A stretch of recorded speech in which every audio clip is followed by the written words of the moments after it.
animal criminals. What? Animal criminals. Again. This time it was a breaking and entering. Oh, you mean breaking and entering? Pig named Penelope got loose from its owner and other loose animals. And anyway, so it got loose in the Ellensboro area in North Carolina.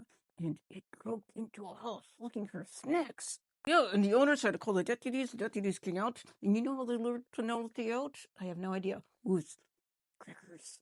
So she got her snacks. But that's not justice. She got what she wanted. Like saying, there is no accountability. This is why animal criminals do what they do.